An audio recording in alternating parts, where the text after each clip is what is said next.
있습니다. 안녕하세요. 시아그룹 대표 서인정입니다. 저는 오늘 사원업종 의무교육 제도화를 통한 식물안전관리 체계 확립과 반려식물 산업 연계 방안에 대해서 말씀드리고자 합니다. 신문을 반갑습니다. 대부분의 소비자들은요, 살아가면서 한 번 이상, 많게는 여러 번의 사원에 가서 식물을 구입한 경험이 있습니다. 그 과정에서 소비자들은 단순히 식물을 구매하는 것이 아니라 식물의 이름, 또 관리 방법, 또 물주기, 여러 가지 환경 조건, 또 병해충 관리 이런 것들에 대한 다양한 핵심 정보를 파원으로부터 제공받습니다. 과거에는 이러한 정보가 파원에서 거의 유일하게 정보를 제공하는 창구였으며 지금도 여전히 파원에서는 소비자와 식물 관리 정보가 만나는 가장 중요한 접점입니다. 반려식물 문화는 크게 확산되고 빠르게 전환되고 있습니다.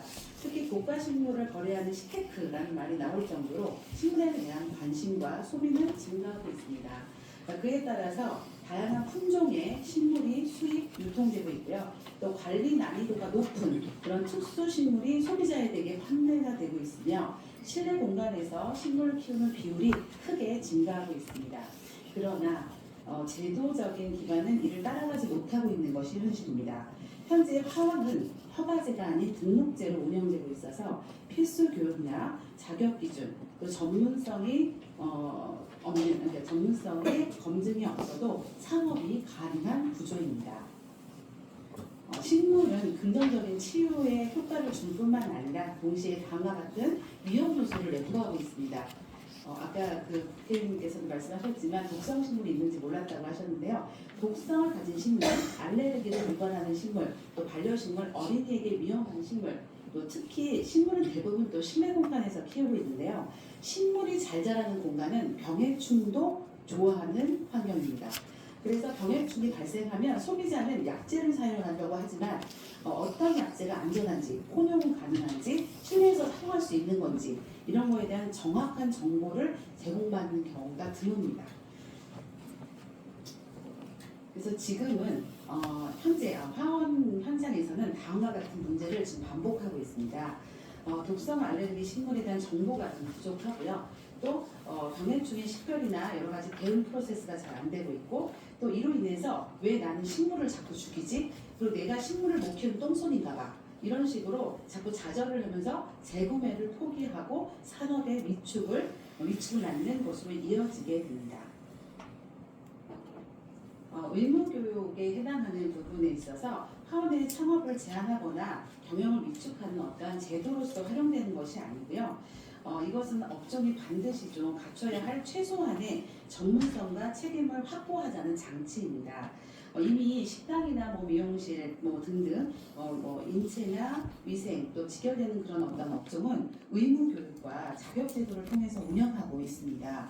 하지만 하원 또한 살아있는 생물을 다루고 있고요. 특히 병해충, 약제 관리, 또 소비자 안전과 직결되는 어떤 정보를 제공하는 업종입니다. 그럼에도 불구하고 사실 공식적인 교육이나 자격, 기준이 거의 없는 업종 중에 하나이기 때문에 이런 의무교육이 필요함이 더 느껴지게 됩니다.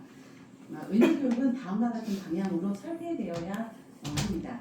단계적인 도입을 통해서 기존 업종을 위축시키거나 뭔가를 점진적으로 위축시키지 않고 점진적으로 진행을 하고요. 특히 통제가 아닌 기준을 제시해서 자율관리를 함으로써 구조화시키는 그런 설계를 진행해야 되고요.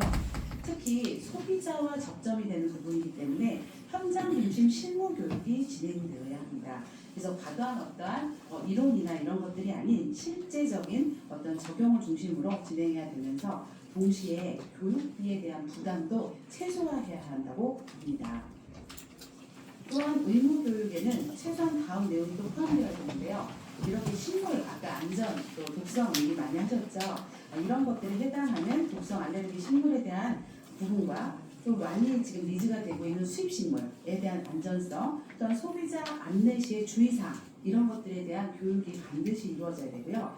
특히 병해충에 해당하는 부분에 기초적인 교육이 필요하다고 봅니다. 주요 병해충의 증상을 식별한다든지 잘못된 처방 방법 이런 것들을 예방하고 안전한 약제를 사용할 수 있는 방법들 이런 것들을 보완해야 됩니다. 특히 소비자 안내에 대한 그런 부분과 책임이 준수되어야 하는데 환경 또 뭐 관리 이런 기준에 대한 설명과 관리를 했을 때 실패하면 그것에 대한 대응 가이드 이런 것들도 주어져야 된다고 봅니다. 특히 법적 책임과 신뢰 기반의 안전한 그런 안내가 필요하다고 생각합니다. 앞으로 반려식물 산업은요, 판매 중심에서 관리 중심의 산업으로 전환되어야 된다고 생각합니다. 특히 반려식물 치료 상담 서비스라든지 병해충 진단 이런 서비스들, 그리고 정기 관리, 건강 체크 프로그램, 소비자 교육 연계 이를 통해서 소비자들은 정말 만족을 하고 그것을 통해서 재구매가 자꾸 이루어지게 하고 더 나아가서 전문 화원 네트워크가 형성이 되면서 산업 경쟁력 강화라는 그런 어떤 선순환의 구조를 만들어야 된다고 생각합니다. 특히 요즘 많이 지금 그 농림축산식품부에서 반려식물 치료센터에 해당하는 부분을 저희에게 도움을 주셔서 여러 파원에서 지금 진행을 하고 있는데요. 반려식물 건강진단과 병해충 식별 그리고 처방 서비스 이런 것들을 진행함으로써 판매 중심이 아니라 식물 관리 중심으로 가고 더 나아가서 이렇게 다양한 어떠한 지속적인 그런 기능을 확보해야 된다고 생각합니다. 그래서 의무교육은 파원과 반려식물 산업의 상생하는 연결고리로 보고 그것이 제한이 되거나 아니면 뭔가 강제적인 어떤 부분이 되지 않는 그런 교육으로 승화되어야 된다고 생각합니다. 결론인데요. 하원 업종 의무교육은 단순한 제도라고 보기 어렵고요. 제도는 아닙니다. 소비자 신뢰 확보, 또 하원의 전문성 정립, 소비자 피해 예방, 더 나아가서 반려식물 산업의 질적인 성장, 지속 가능한 산업 기반 이런 것들을 구축해서 이런 핵심모델을 통해서 다양하게 발전을 해 나가야 된다고 생각합니다. 오늘 이 논제의 계기로 하원업종 의무교육이 건설적인 방향으로 제도화되고 특히 반려식물 산업이 건강하게 성장할 수 있도록 많은 도움 주시기 바랍니다. 경청해 주셔서 감사합니다.